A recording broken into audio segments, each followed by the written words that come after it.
Let's Mike Fit India। Fit India के इस खास एपिसोड में आपका स्वागत है। आज हम बात करेंगे आँखों की सेहत और उससे जुड़ी बीमारियों के बारे में। साथ ही जानेंगे कि कैसे हम इन सब से बचाव कर सकते हैं। दोस्तों, हमारी आँखें ईश्वर का दिया हुआ वो अनमोल उपहार है जो हमें इस खूबसूरत दुनिया को देखने में मदद करती है। लेकिन जब यही आँखें बीमार हो जाएं, तो जिंदगी में अंधेरा होने में वक्त नहीं लगेगा। ऐसे में इन आँखों की देखभाल करने के लिए हम सबको थोड़ा ज़्यादा ध्यान देने की ज़रूरत है। तो चलिए सबसे पहले आँखों में होने वाली उन बीमारियों के बारे में जान लेते हैं जिनसे हमारी आँखों में तकलीफ होती है।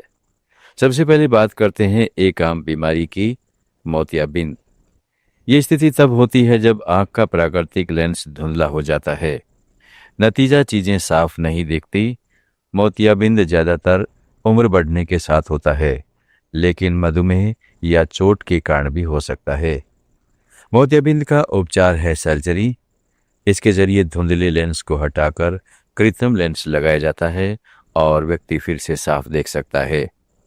आँखों की एक खतरनाक बीमारी होती है जो बढ़ती तो धीरे धीरे है, लेकिन अगर समय रहते इसका इलाज न किया जाए तो किसी भी व्यक्ति की आँखों की रोशनी हमेशा के लिए जा सकती है।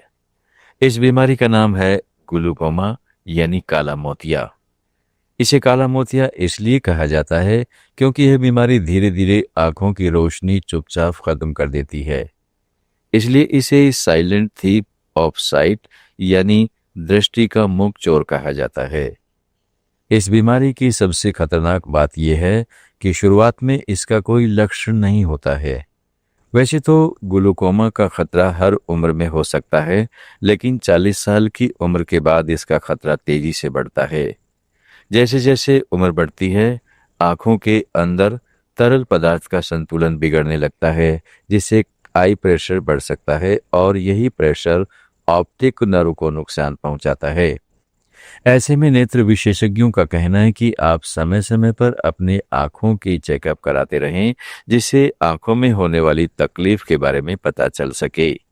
अगर ग्लूकोमा का समय पर पता चल जाता है तो भविष्य में होने वाले अंधेपन को टाला जा सकता है। और अब बात करते हैं मैक्यूलर डिजनरेशन यानी AMD बीमारी के बारे में। मैक्यूलर डिजनरेशन की समस्या आमतौर पर तब होती है जब मैक्यूलर क्षतिग्रस्त हो जाता है। इसमें रेटिना के बीच का हिस्सा यानी मैक्यूला प्रभावित होता है, जिससे व्यक्ति को सीधा देखने में परेशानी होती है। AMD के कारण रोगी अपने एक केंद्रीय दृष्टि खो देता है। वो ठीक से वस्तुओं को नहीं देख पाता है, चाहे वह वस्तु उस व्यक्ति के करीब हो या दूर। जब बीमारी ज़्यादा गंभीर हो जाती है तो असामान्य रक्त वाहिकाएं आँखों में प्रवेश कर सकती हैं। इससे दृष्टि को गंभीर हानि हो सकती है। AMD 2 रूपों में होता है। पहला है सूखा यानी एट्रोफिक और गीला एक्सुडेटिव। AMD का सूखा रूप सबसे आम है। सूखे AMD के लिए कोई विशेष उपचार नहीं है। ये विटामिन के खुराक और एक महत्वपूर्ण आहार जैसे सब्जियों, फलों, साबुत अनाज, दैनिक वसा की खपत से ठीक किया जा सकता है। दूसरा है AMD का गीला यानी एक्सुडेटिव। इसमें रोगी को सीधी रेखाएं टेढ़ी और लहराती हुई दिखने लगती हैं। इसके साथ साथ रोगी को अंधे धब्बे और केंद्रीय दृष्टि का नुकसान होता है। अगर रोगी को समय रहते इसके बारे में पता लग जाए तो इसका उपचार एंटी-VEGF दवाओं से और इंट्राक्यूलर इंजेक्शन से संभव है। अब बात करते हैं अपवर्तक दोष यानी रिफ्रैक्टिव एरर्स की।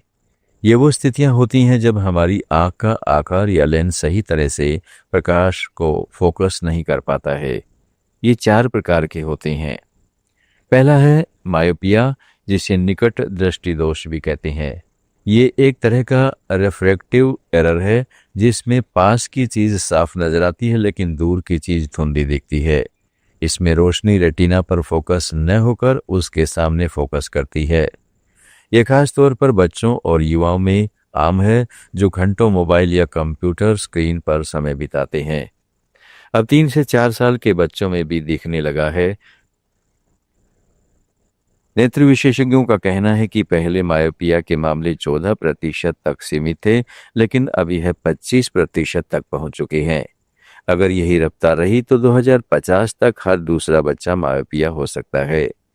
उन्होंने चेताया है कि बच्चों की डिजिटल आदतें बदलना ही इसका एकमात्र समाधान है। मायोपिया को ठीक करने के लिए चश्मे का इस्तेमाल किया जाता है। अगर यह बीमारी ज़्यादा बढ़ जाए तो मैक्यूलर डिजनरेशन, रेटिनल डिटैचमेंट और ग्लूकोमा जैसी गंभीर व स्थायी समस्याएं भी हो सकती हैं। दूसरा है हाइपरोपिया, या जिसे दूरदृष्टि दोष भी कहा जाता है।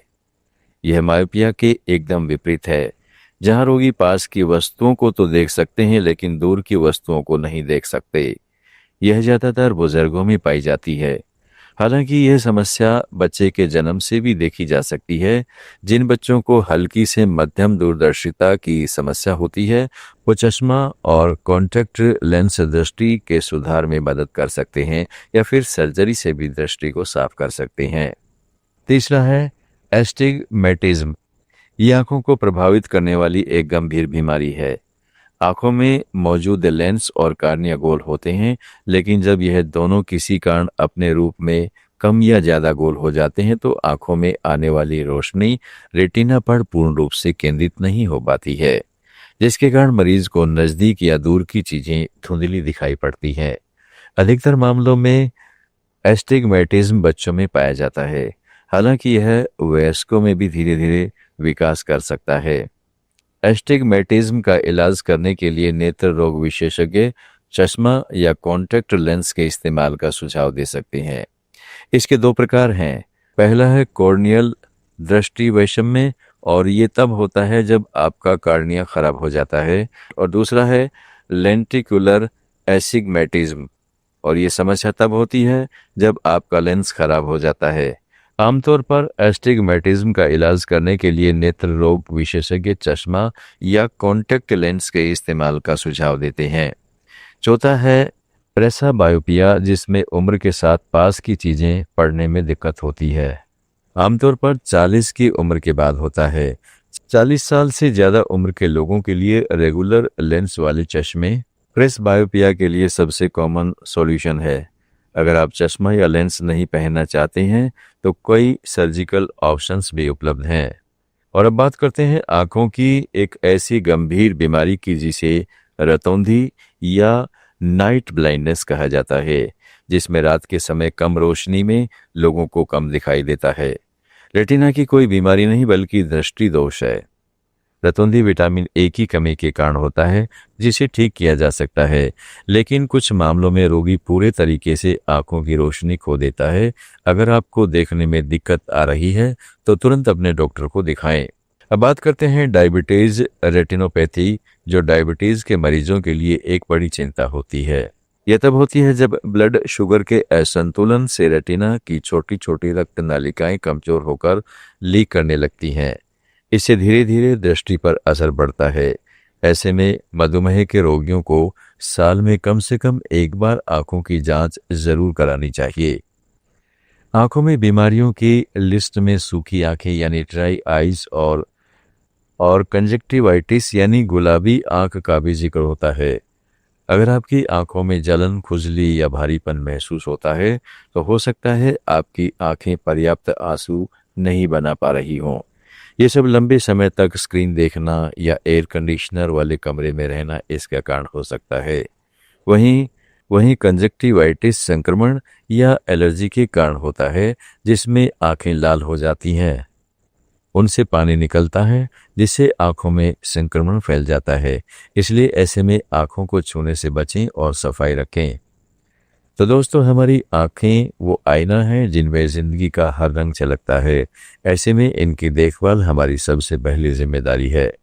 थोड़ी सावधानी, थोड़ी जागरूकता और नियमित जांच से आप अपनी दृष्टि को लंबे समय तक सुरक्षित रख सकते हैं। आप सुन रहे थे let's smile more than radio. Follow कीजिए हमें हमारे सोशल मीडिया प्लेटफॉर्म्स पर।